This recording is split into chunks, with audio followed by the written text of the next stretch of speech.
Good afternoon. मैं doctor Fayaz Ahmad वानी, मैं senior consultant nephrology Fortis Escorts hospital Amritsar से। तो आज हम एक इम्पोर्टेंट केस के बारे में यहाँ पे डिस्कस करने वाले हैं।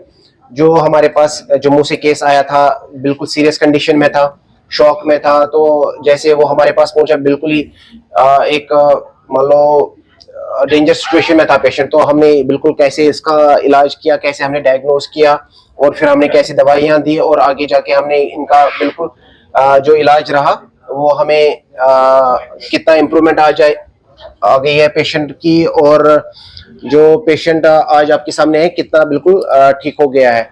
तो इम्पोर्टेंट ये है, दो चीजें इसमें वेरी इंपॉर्टेंट है कि आज हमने इस चीज को क्यों लेके आए यहाँ पे, कि हमने क्या दिखाना है। इम्पोर्टेंट ये है कि ये पेशेंट को हमने डायलिसिस किया। ये पेशेंट सेप्सिस था, शॉक था, इसको किडनी फेलियर था और लिवर फेलियर था, और साथ ही साथ इनका लंग का भी इन्फेक्शन था।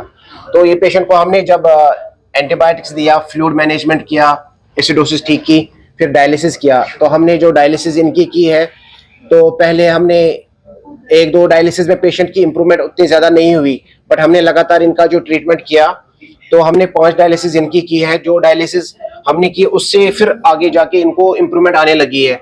इनिशियली जो इनका किडनी का फेलियर था दैट वाज 7.5, क्रेटिनिन 7.5 हो गया, और बाथरूम बिल्कुल भी नहीं आ रहा था पेशेंट को, और पेशेंट की सांस की प्रॉब्लम थी कि ऑक्सीजन की लेवल भी बहुत कम थी।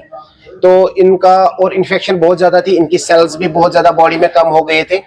तो उसकी वजह से पेशेंट की जो सिचुएशन थी दैट वाज वेरी क्रिटिकल। मान लो ये क्रिटिकल केस है, इसको हमने ट्रीट किया, इसको हमने रिकवर किया। दैट इज द इम्पोर्टेंट कि ये पेशेंट आज बिना डायलिसिस के है, 2 महीने हो गए हैं।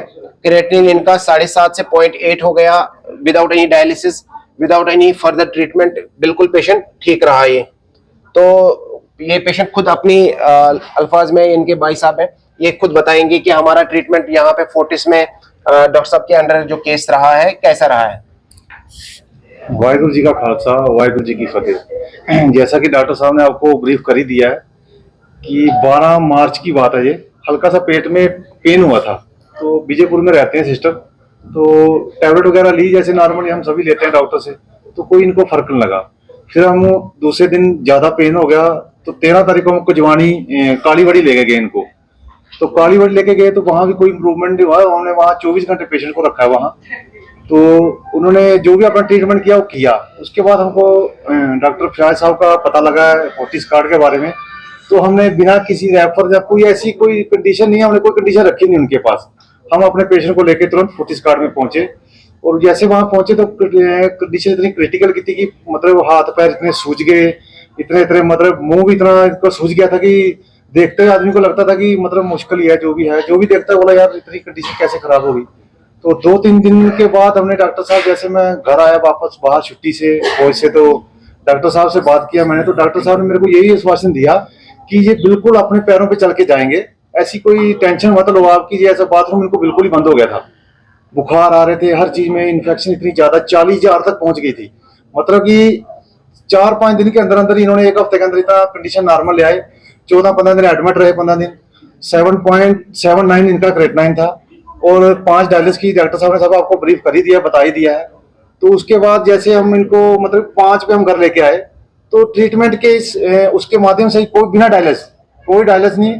15-20 दिन हमने जो डॉक्टर ने डाइट लिख के दी डॉक्टर साहब ने, हमने वही फॉलो किया, प्रॉपर फॉलो किया, कोई इसमें नेग्लिजेंसी नहीं की हमने। उसके बाद इनका क्रेटिनिन जब हमने दोबारा 3 टेस्ट के बाद जब क्रेटिनिन चेक करवाया, ऐसे 5 आया, फिर 4, 2, फिर लास्ट में अब करवा के आए हम, तो 0.8 है। तो मतलब अभी अपना नॉर्मल हर चीज को खा रहे हैं, प्रॉपर बाथरूम, हर चीज, मतलब किसी चीज में इनको कोई भी दिक्कत नहीं है। पेट में या क्रेटिनिन को लेकर कोई ऐसी समस्या इनको दोबारा अभी तक आई नहीं, और 2 महीने समथिंग हो चले हैं अभी। तो ऐसा कोई, बिल्कुल अपने पैरों पे चल के आए हैं, खाना पीना नॉर्मल खा रहे हैं, घर के काम भी सारे कर रहे हैं।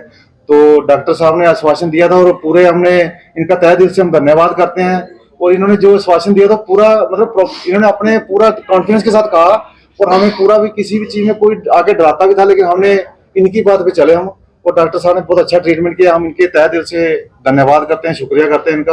और यही, इससे ज्यादा हम कुछ नहीं कह सकते। फोर्टिस हॉस्पिटल का नाम तो ऑलरेडी बड़ा मशहूर है, लेकिन अभी जो आपने इलाज ये किया है, जम्मू में भी ऐसे पेशेंट्स बहुत से हैं जो अपना ये डायलिसिस तो करा रहे हैं लेकिन रिकवर नहीं हो पा रहे। उनका क्या कहना है? बिल्कुल बिल्कुल, ये पहले तो इस केस के बारे में और भी ब्रीफ करूंगा कि इस पेशेंट को हमने देखना है कि जो साइंटिफिक हमने इसका डायग्नोज बनाया, इसका था लूज मोशन हो गई, पेशेंट की कंडीशन बहुत खराब हो गई, दवाएं चली मल्टीपल, तो पेशेंट AKI में गया, एक्यूट किडनी इंजरी।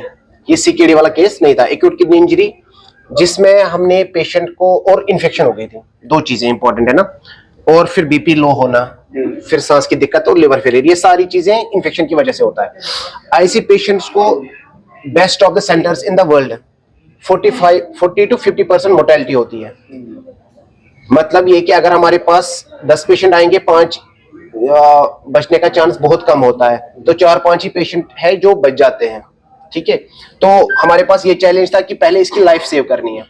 ठीक है, दूसरा ये था फिर इसको बाकी चीजें जैसे लिवर भी ठीक होना, किडनी भी ठीक होना, लंग्स भी इनकी ठीक होना, वो दूसरा चैलेंज था। ठीक है, इस पेशेंट को इंपॉर्टेंट ये है कि इस पेशेंट को हमने अर्ली पिक किया, इसका डायग्नोसिस टाइम पे हो गया। इंपॉर्टेंट ये होता है कि डायग्नोज अर्ली हो गया, फिर ट्रीटमेंट जब डायग्नोज होगा केस, तभी ट्रीटमेंट शुरू हो जाएगा टाइम पे। जब ट्रीटमेंट शुरू होगा टाइम पे, तो पेशेंट की रिकवरी जल्दी आने लगेगी। अगर इस पेशेंट को हम डिले करते, जैसे ये किडनी का पेशेंट है, अगर इसको डिले हो जाता तो ये पेशेंट फिर डायलिसिस में चले जाते हैं। तो जो आपका सवाल है कि वो जो पेशेंट यहाँ पे हम करते हैं वहां पे डायलिसिस फिर उनकी क्यों नहीं बंद होती है, या तो वो CKD वाले केस होते हैं यहाँ, या तो वो AKI वाले होते हैं जो फिर प्रॉपरली डायग्नोज नहीं हुई, ट्रीटमेंट सही नहीं हुआ, तो ताकि वो फिर लाइफ लॉन्ग डायलिसिस में चले जाते हैं। ठीक है, इस पेशेंट की जो इंपॉर्टेंट है कि मतलब 1 हफ्ते हमने एंटीबायोटिक्स दिया, इसमें ये गाइडलाइंस जो बोलते हैं, प्रोटोकॉल जो हमने इंटरनेशनल प्रोटोकॉल्स होते हैं, हम वो फॉलो करते हैं, स्टैंडर्ड एक फॉलो करते हैं। तो तभी इस पेशेंट को हमने एंटीबायोटिक्स दिया, हमने इसका डायलिसिस सपोर्ट किया। ठीक है, हमने इसका बाईपैप का सपोर्ट दिया, उसकी ऑक्सीजन जो कम होती थी। तो हमारे पास जो है ये सारी फैसिलिटीज अवेलेबल है।